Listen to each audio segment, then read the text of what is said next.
صدیوں پرانی بات ہے، دنیا کے ایک حصے میں ایک بہت بڑا اور خوشحال دیس تھا جس کا نام تھا دین دیا۔ وہاں کے راجا سلطان کا نام سلطان زید خان تھا۔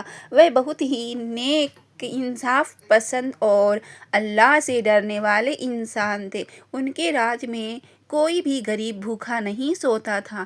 اللہ نے انہیں دنیا کی ہر دولت دی تھی، لیکن ان کے آنگن میں کوئی اولاد نہیں تھی۔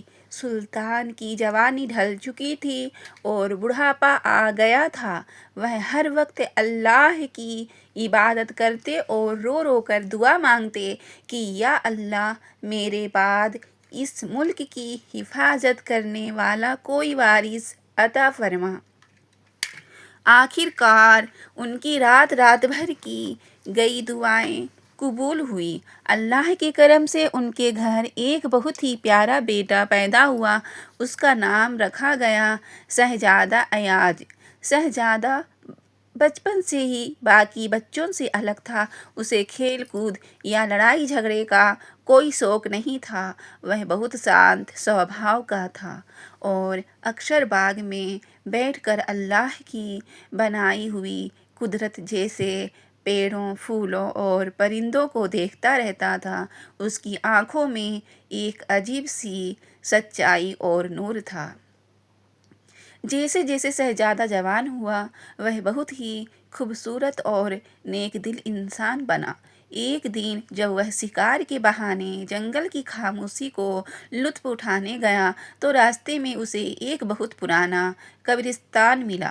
وہاں ایک بہت بوڑھا اور اندھا فقیر ایک قبر کے پاس بیٹھ کر اللہ کو یاد کر رہا تھا اور رو رہا تھا۔ شہزادے نے اس کے پاس جا کر ادب سے سلام کیا اور پوچھا، بابا، آپ اس سنی جگہ پر اکیلے کیوں رو رہے ہیں؟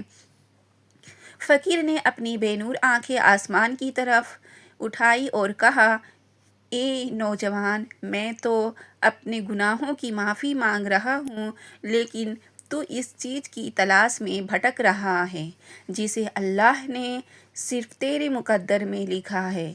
شہزادے نے حیران ہو کر پوچھا، بابا، میں کس چیز کی تلاش میں ہوں؟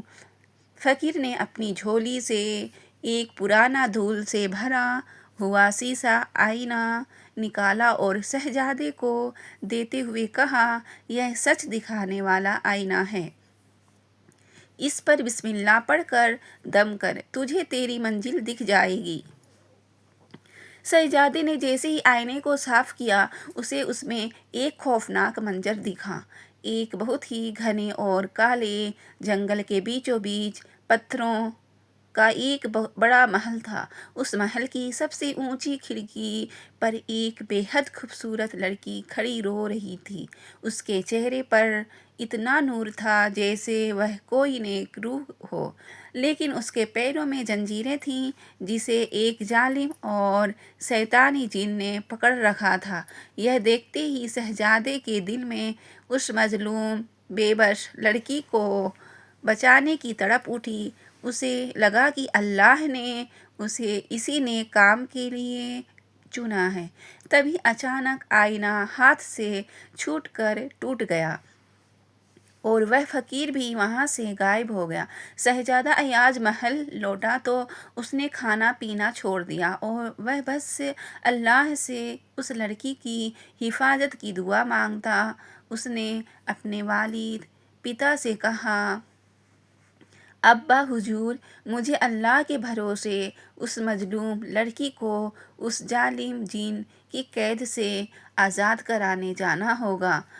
سلطان نے بیٹے کا پکا ارادہ دیکھ کر اسے اجازت دے دی اور ساتھ میں کچھ وفادار سپاہی بھیجے۔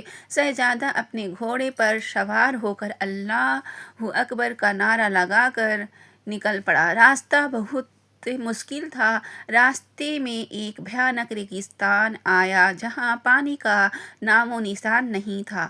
بھوک اور پیاس سے کئی سپاہی راستے میں ہمت ہار گئے اور واپس لوٹ گئے، لیکن شہزادے کا اللہ پر بھروسہ توکل پکا تھا۔ چلتے چلتے وہ ایک ایسی ڈراؤنی گھاٹی میں پہنچا جہاں رات کے وقت عجیب عجیب شیطانی آوازیں آتی تھیں۔ آدھی رات کو شہزادے کے سامنے ایک بہت بڑا اور وفادار جن پرکٹ ہوا جو نیک تھا۔ اس نے شہزادے سے کہا، اے نیک انسان، آگے کا راستہ بہت خطرناک ہے۔ اس کالے محل تک پہنچنے کے لیے تمہیں 3 بڑی آزمائشوں امتحانوں سے گزرنا ہوگا۔ پہلی آزمائش آگ کی ایک ندی ہے جسے پار کرنا ہوگا۔ دوسری آزمائش ایک دھوکہ دینے والا جادوئی باغ ہے جہاں بھٹکنا نہیں ہے۔ تیسری آزمائش وہ ظالم جن ہے جس نے اس لڑکی کو قید کیا ہے۔ اور یاد رکھنا، اس سفر میں صرف اللہ پر بھروسہ رکھنا، کسی بھی شیطانی چھلاوے میں مت آنا۔ اس نیک جن نے شہزادے کو ایک پوتر تعویذ دی اور آنکھوں میں لگانے کے لیے سرما دیا اور غائب ہو گیا۔ اگلی صبح شہزادہ بالکل اکیلا تھا۔ جب وہ آگے بڑھا تو سامنے آگ کی ایک خوفناک ندی تھی جس میں سے لپٹیں نکل رہی تھیں۔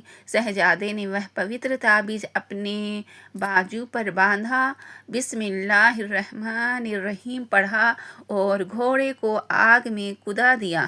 اللہ کے حکم سے وہ آگ شہزادے کے لیے ٹھنڈی ہوا بن گئی اور وہ صحیح سلامت پار ہو گیا۔ اس کے بعد وہ دھوکے کے باغ میں پہنچا۔ وہاں کا نظارہ بہت خوبصورت تھا۔ پیڑوں پر رسیلے پھل تھے اور سندر پریاں گانا گا کر اسے بلا رہی تھیں۔ شہزادے کو بہت بھوک پیاس لگی تھی، لیکن اسے سمجھ آ گیا کہ یہ شیطان کا بہکاوا ہے۔ اس نے ترنت وہ سرما اپنی آنکھوں میں لگا لیا۔ سرما لگاتے ہی سچ سامنے آ گیا تو پریاں تھیں۔ وہ اصل میں بھیانک چڑیلیں تھیں اور جو پھل تھے وہ انسانی کھوپڑیاں تھیں۔ شہزادہ اللہ کا نام لیتے ہوئے وہاں سے بجلی کی رفتار سے آگے نکل گیا۔ محل کے پاس پہنچ کر شہزادے کو ایک گہرا کنواں ملا جس کے اندر سے محل کے دروازے کی سنہری چابی ملنی تھی۔ شہزادہ رسی کے سہارے کنویں میں اترا تو وہاں ایک بہت بڑا اژدہا سانپ درد سے تڑپ رہا تھا۔ اس کے منہ میں ایک نکیلا تیر پھنسا ہوا تھا۔ شہزادے نے سوچا کہ اسلام ہمیں ہر جیو پر رحم کرنا سکھاتا ہے۔ اس نے اپنی تلوار میان میں رکھی اور نہتھے ہو کر اژدہے کے پاس گیا۔ اس نے بڑے پیار سے اژدہے کے منہ سے وہ تیر نکال دیا۔ درد ٹھیک ہوتے ہی اس جانور نے شہزادے کے آگے سر جھکایا اور ایک کونے کی مٹی ہٹائی جہاں وہ سنہری چابی رکھی تھی۔ چابی لے کر شہزادہ کالے محل کے اندر گیا۔ وہاں وہ سب سے اونچے کمرے میں پہنچا جہاں وہ نیک لڑکی جس کا نام شہزادی مریم تھا قید تھی۔ مریم نے دھیرے سے کہا، اس ظالم جن کو کوئی تلوار نہیں مار سکتی۔ اس کی جان اس سونے کے پنجرے میں بند سفید طوطے میں ہے۔ تبھی وہ ظالم جن جاگ گیا اور شہزادے کی طرف لپکا۔ شہزادے نے پھرتی سے پنجرے کا دروازہ کھولا، طوطے کو پکڑا اور اللہ کے نام سے اس کی گردن مروڑ دی۔ طوطے کے مرتے ہی وہ ظالم جن راکھ کا ڈھیر بن گیا اور محل کا سارا جادو ٹوٹ گیا۔ شہزادہ ایاز مریم کو گھوڑے پر بٹھا کر اپنے دیس کی طرف چل پڑا۔ جب وہ اپنے شہر کے قریب پہنچے تو ایک سانپ پانی کے جھرنے کے پاس رکے۔ شہزادے نے کہا، مریم، تم یہاں آرام کرو، میں شہر جا کر تمہارے لیے شاہی پالکی اور داسیاں لے کر آتا ہوں تاکہ تمہارا سواگت ایک ملکہ کی طرح ہو۔